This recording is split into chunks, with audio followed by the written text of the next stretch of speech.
একমাত্র 1 মিনিটে সাদ সাহেব পারে দুই পক্ষকে মিলাইতে, আর কেউ পারবে না। মৌলানা সাদ সাহেব ওনার কথা ওনার বুঝ মতো বলছেন, আর আমাদের মাদ্রাসা বিভিন্ন প্রতিষ্ঠানে আমাদের ক্ষতি হচ্ছে। উনি ভুল স্বীকার করলে হয়ে যাবে যে আমি কথাগুলি হয়তো ভুল করছি, আপনারা দুঃখ পাবেন না। আজ থেকে আমরা বশির আর সরোয়ারি ফারুক এদেরকে কোনো প্রকার এদেরকে ওই পদে রাখার মতো যোগ্যতা নাই।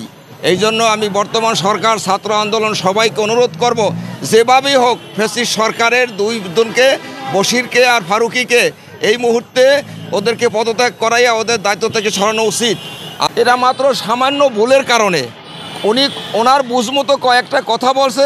এইটা উনি ওই মৌলানা সাদ সাহেব ওনার কথা ওনার বুঝমতো বলছেন, আর আমাদের মাদ্রাসা বিভিন্ন প্রতিষ্ঠানে আমাদের ক্ষতি হচ্ছে।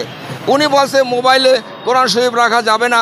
আচ্ছা, আমি তো রাখবো, কিন্তু আমি চেষ্টা করি বাইরে রাখা যাওয়ার জন্য। যদি ভুলে চলে যায় এতে কোনো সমস্যা হবে না।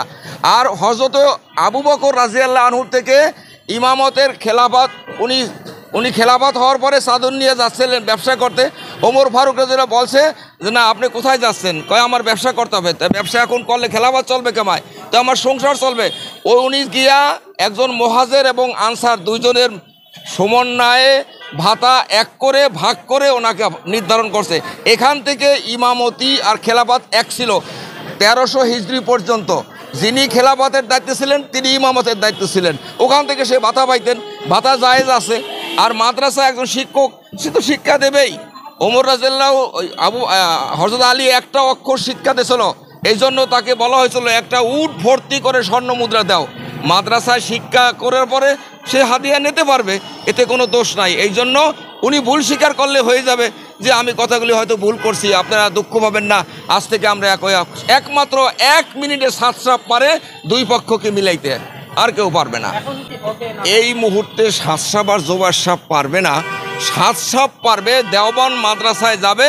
দেওবান মাদ্রাসায় যাওয়ার পরে দেওবানের শিক্ষকরা এক হইয়া বলবে সাদ সাহেব আমাদের নিকটে আসছেন, ওনার ভুল স্বীকার করছেন, ওনাকে ক্ষমা করে একসাথে কাজ করা যায়, তাহলে বলবে।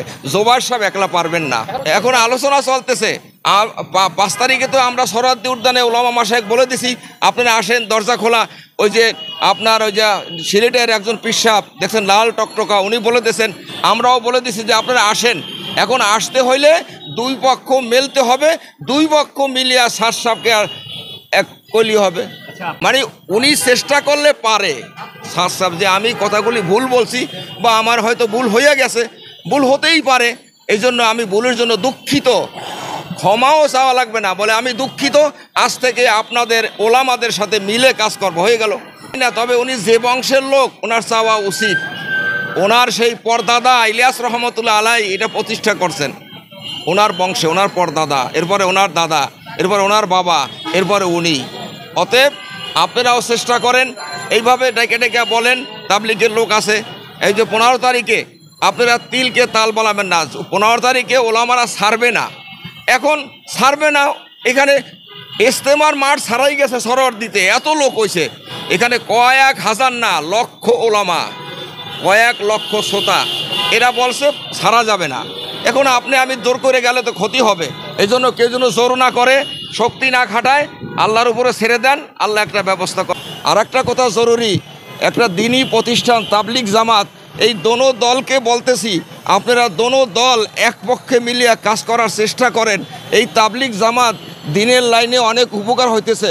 সকল ওলামা মাশায়েখ আর যত সাতপন্থী সবাইকে বলতেছি যেভাবে হোক মিলেমিশে কাজ করুন, মিলেমিশে ইজতেমা করুন। আর দেশবাসী আপনারা ধর্মের দিকে সবাই একটু উদ্বুদ্ধ হবেন। এই ধর্ম পালন করলে দুনিয়াও পাবেন, আখিরাতও পাবেন। আল্লাহ তাআলা সবার প্রতি রহম করুন। আসসালামু আলাইকুম।